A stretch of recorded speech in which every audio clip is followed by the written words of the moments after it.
I'm very new to being a cancer survivor, but not new to surviving.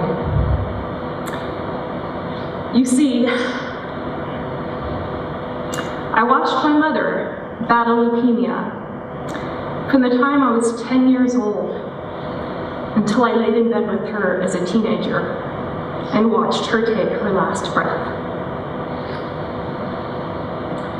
In 2004, I found my son, shortly after his 15th birthday, dead on the couch due to suicide. This was followed by my sister's passing in 2010, and most recently, my husband's death in January of this year, while I was in the midst of battling my newly diagnosed cancer.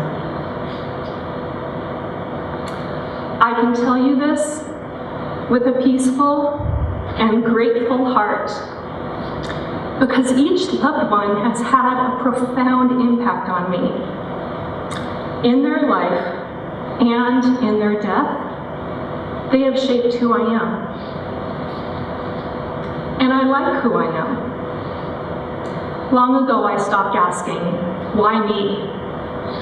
I live by the motto, it is what it is, but it will become what you make of it. While talking with my daughter, who flew all the way from Maui to support me today, she suggested shortly after my diagnosis that I share my cancer journey with the world through my blog, Serendipity Travels. I took her advice, and my hope has been that being transparent in my writing will help others cope with their own struggles. It is a part of my second act.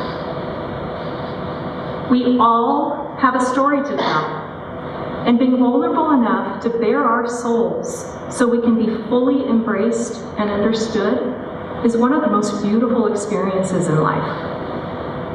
Please allow me to share some of my blog entries with you. October 9th, 2015. Day 5, and still no diagnosis. I lay in the dark in my hospital room, silent tears rolling down my face. They follow the path of previous tears, and I don't bother to wipe them away. Yesterday was my hardest day. It started with a wave of dizziness, followed by pain in my chest as I struggled to get my breath. A rush of doctors and nurses surrounded me, while my father and stepmom stood quietly to one side. A respiratory therapist tried to give me a mask, but my hand shook and I couldn't find my face.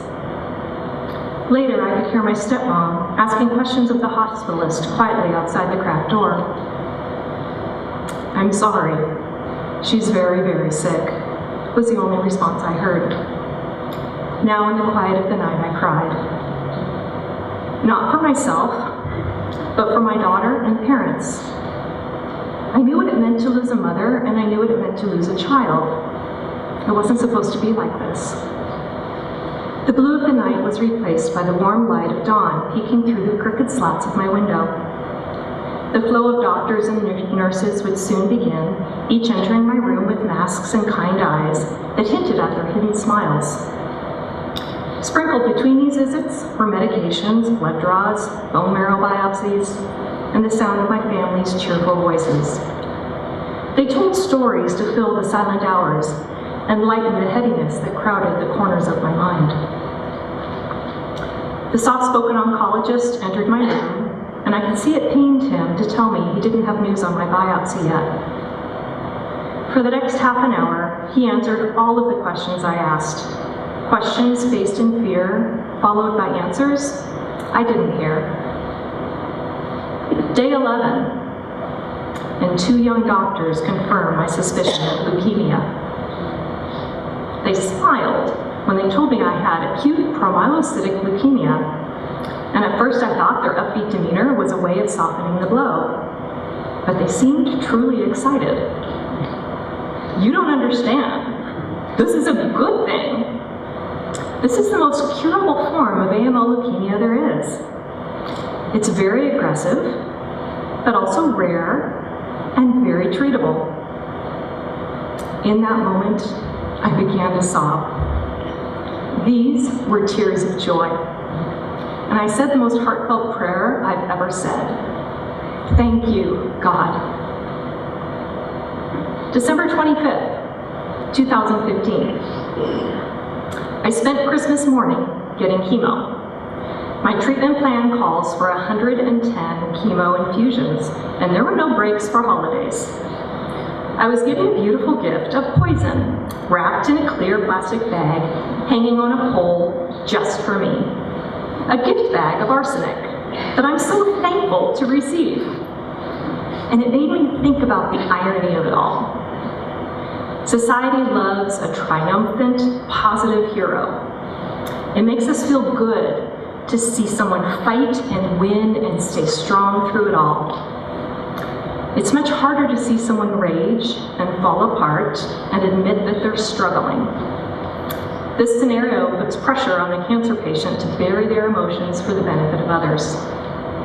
To state the obvious, this isn't easy. I'm human and weak, and often get down in the muck and wallow at how horrible it all is. I get why people resent the word gift and cancer used in the same sentence. Yet, after each mud bath of frustration and anger, I slog my way towards the positives. I reach my muddy hand out to receive the gifts because they help me heal my torn bits. So what are my gifts of cancer?